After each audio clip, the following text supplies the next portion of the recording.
close your eyes. Imagine it's a warm summer evening and you can feel the cool breeze on your skin. The sound of jazz fills the air as you sway your hips side to side. It's a perfect day. You lift your eyes and there he is, the love of your life. He smiles at you and you smile back. Isn't he adorable? He looks at you one more time and goes down on one knee. This is the day you've been waiting for. He takes a small box out of his pocket and mutters 4 words. Will you marry me? He opens the box and there it is. A rock. Not just any rock. One he handpicked himself from the garden. It's a big rock. He found it between the leaves and the snail track. You are not impressed. Why? It's a rock. But it's not this rock, right? It's not a diamond. They both come from the earth. They are both comprised of carbon. But you don't value it as much, do you? Why? What's the difference? Hi, my name is Stha Mavundla, and I grew up in a small town on the south coast of Sunnyside, KZN called Margate, where the people are always on holiday. I have 3 amazing siblings and our mother who raised us all on her own. Our dad passed away when we were very young, and according to the probability of our surroundings and where we grew up, we shouldn't be where we are today. But I'm so grateful for our mother who raised us. Now, as a child, I was very curious. I'd spend time in our garden analyzing flowers, appreciating nature, and disrupting the long journey of a colony of ants. I'd ask questions like, why is the sky blue? I'd ask where the rain came from and where it was going. I remember seeing a butterfly for the first time. And I'd seen birds before, I'd seen flies, I'd seen bees. But I had never seen such a dainty, elegant creature with wings as beautiful and brightly colored as those. I had to get a closer look. So I chased it until it landed on a leaf. It opened up its wings once or twice and remained closed for a few seconds. I tried to touch it, then it flew away. You know, a few years later, we actually learned about the life cycle of a butterfly. What actually happens is that the butterfly lays a small white egg as tiny as a full stop at the end of a sentence on the underside of a leaf. It then takes about 4 to 6 days to hatch into a caterpillar, which can barely be seen. The caterpillar is so small, it has very poor eyesight and can't tell day from night. Then, after about 10 to 14 days, it becomes a fully grown caterpillar, which sheds its skin about 5 times during this entire process. The caterpillar then leaves the plant where it hatched, and it begins to crawl to a safe place where it can then go into a cocoon.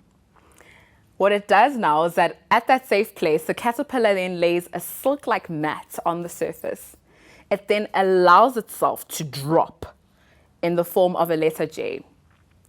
It then sheds its skin one more time and enters what we call the metamorphosis stage. Now this time, under the caterpillar's skin is what we call the chrysalis, which is the casing in which the transformation actually takes place. In other words, the cocoon. Now, this is where the organs of the butterfly are formed within that cocoon. All right.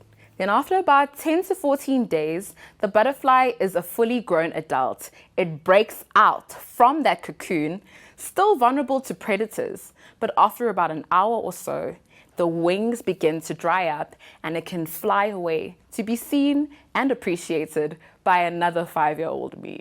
You know, I appreciated the beauty of the butterfly without even knowing half of what it took to get to where it was. The majestic flight of the little creature in our garden was all I saw, knew, and loved, and I still hold that memory dear to this day. It's through experiences like this one that we can see that nature speaks to us in different ways. The world is full of messages and lessons to learn in ways that are unconventional. Now, we can dissect the life cycle all day, but simply put, the metamorphosis of the butterfly highlights the fact that life is a process in which many of us evolve in ways that we may not understand. And as we go through the process of life, we discover things about ourselves that we didn't know. Sometimes it takes walking through the dark path of uncertainty for us to realize things about ourselves that were hidden within us. The process of life helps us discover that within ourselves there is much more than we think there is. In the right environment, we have the ability to grow beyond the limitations of our imagination. Now, many of us in life desire to grow, but most of us are not truly prepared for what it takes. Sometimes we get so comfortable in who we are that we forget that at the next step toward uncertainty lies another version of yourself. That is why our greatest aim in life should be to become better than what we were yesterday. And as I'm talking right now, many of you may not be sure where you're coming from or where you're going, but one thing we can agree on is the fact that you are in this journey and process called life. Now, I don't know what faith means to you, but faith to me is seeing the end from the beginning. Though the process may not be revealed step by step to you, you know that tomorrow you'll be a better person than what you are today. Faith is keeping the vision and dream alive, irrespective of your environment, even when the environment around you speaks the opposite of where you're going. Walking this path of uncertainty helps you appreciate the mystery and journey of what life entails. And this is why each and every single day we realize that, like the butterfly, indeed, we are evolving. We can never truly appreciate the beauty of life until we've gone through the process to realize how great and magnificent the journey to self-actualization is. Now let's rewind back to the scene from the beginning. Here's your man on bended knee with a dusty rock from his garden. Why aren't you impressed? What's the difference between the rock, the dusty rock, and the diamond? Well, a diamond is formed in the heart of the earth at 150 to 200 kilometers below the earth's surface. This is where it undergoes intense pressure and heat. A pressure of about 45 to 60 kilobars, which is about 50,000 times higher than that of the pressure on the Earth's surface, as well as an intense heat of about 900 to 1,200 degrees Celsius. All of this then causes the carbon atoms to crystallize, thus forming diamonds. What's the difference? Is it merely because you want to shine bright like a diamond? Process. The refining process. The most valuable people, places, and things have gone through a process. All you need to do is follow the story of just one person who's achieved greatness and see exactly what I'm talking about. The process I'm referring to is what I like to call the refining process of life. This is the process in which you are tried and tested to validate and verify whether or not you truly qualify to walk in the fullness of your purpose. Many of us see beautiful diamonds sparkling in the display without realizing the process it took for it to get there. Similarly, many of us admire and celebrate those who have attained a certain level of greatness in their lives. Many of us desire to be on the display, but how many of us are truly ready to pay the price? Because, quite like the diamond, you will be thrust into situations in which sometimes you have no control. You'll be buried deep beneath the earth's surface, far away from everyone. You'll be in the dark, confused, lost, and unaware of what's truly taking place. You'll be under intense fire. You'll be crushed and placed under immense pain and pressure.